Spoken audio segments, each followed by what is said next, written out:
بسم اللہ الرحمن الرحیم۔ السلام علیکم عزیز طلباء و طالبات اخلاق کے حسنہ۔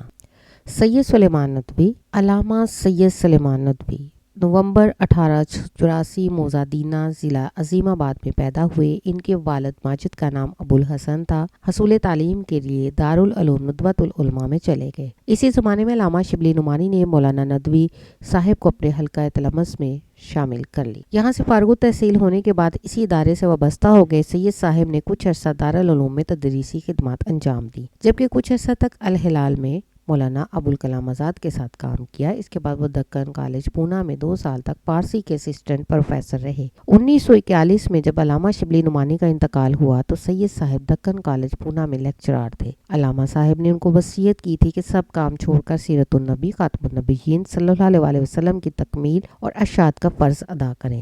چنانچہ سید صاحب نے ملازمت ترک کر دی۔ سیرت النبی خاتم النبیین صلی اللہ علیہ وسلم کی تصنیف و تالیف کو بڑی خوش اسلوبی سے پایہ تکمیل تک پہنچایا۔ اس کی وجہ سے علمی دنیا میں ان کا نام دور دور تک مشہور ہو گیا۔ سیرت کی 6 جلدوں میں ابتدائی 2.25 جلدیں ان کے استاد شبلی نعمانی کی ہیں، جبکہ بقیہ 4.25 جلدیں انہوں نے خود مرتب کی۔ سید سلیمان ندوی کو تاریخ اور ادب سے خاص لگاؤ تھا۔ انہوں نے سیرت، سوانح، مذہب، زبان و ادب کے مسائل پر تحقیقی کام کیا اور ماہنامہ معارف جاری کیا اور اس کے ذریعے دین و ادب کی ٹھوس خدمت کی۔ 1950 میں ندوی صاحب پاکستان آ گئے اور کراچی میں آباد ہوئے۔ ندوی صاحب ایک بلند پایہ عالم، مورخ، مصنف اور مدبر تھے۔ ان کی تصانیف میں سیرت النبی خاتم النبیین صلی اللہ علیہ وسلم، حصہ سوم تا ششم، خطبات مدارس، عرب و ہند کے تعلقات، عربوں کی جہاز رانی، سیرت عائشہ، حیات شبلی، قیام اور نقوش سلیمان شامل ہیں۔ علامہ سلیمان ندوی کو شعر و سخن کا بھی شوق تھا۔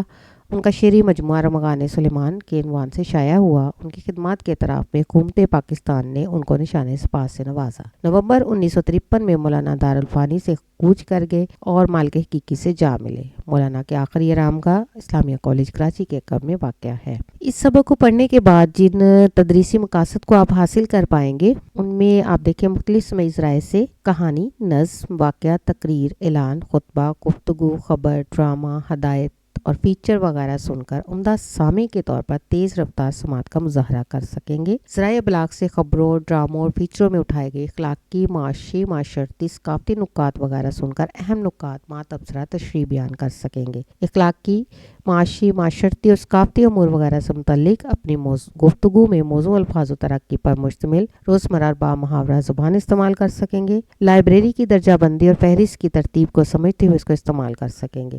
مفہوم برقرار رکھتے ہوئے متفرق طریقوں سے عبارت یا جملوں میں تبدیلی کرتے ہوئے انہیں مزید آگے بڑھا سکیں گے۔ مضمون نویسی کے مختلف انداز، بیانیہ، مدلل، بحثی اور تفصیلی کو مد نظر رکھتے ہوئے مختلف موضوعات کو قلم بند کر سکیں گے۔ کسی بھی رسمی اور غیر رسمی تحریر، کالم، خبر، رپورٹ، تبصرہ، تذکرہ، تجزیہ وغیرہ کے جزیات کو سمجھتے ہوئے اس پر تبصرہ اور تنقید کر سکیں گے۔ مختلف حروف، اضافت، شرط، استفہام، جار کی نشاندہی کر سکیں گے۔ انشاءاللہ عزیز طلباء و طالبات، آپ ان تمام SLs کو مد نظر رکھتے ہوئے جب اس کتاب کو پڑھیں گے اور جب لیکچرز کو سنیں گے تو میں امید کرتی ہوں کہ آپ لوگوں کو ہر طرح کی معاونت ملے گی اور تدریسی مقاصد کو بھی پورا کر پائیں گے اور امتحانی نقطہ نظر سے آنے والے تمام سوالات کے جواب دینے کے قابل ہو جائیں گے اور بہترین آپ نمبر حاصل کر پائیں گے انشاءاللہ۔ اپنے رائے سے، اپنے کمنٹ سے مجھے آگاہ ضرور کیجیے گا تاکہ میں آپ کی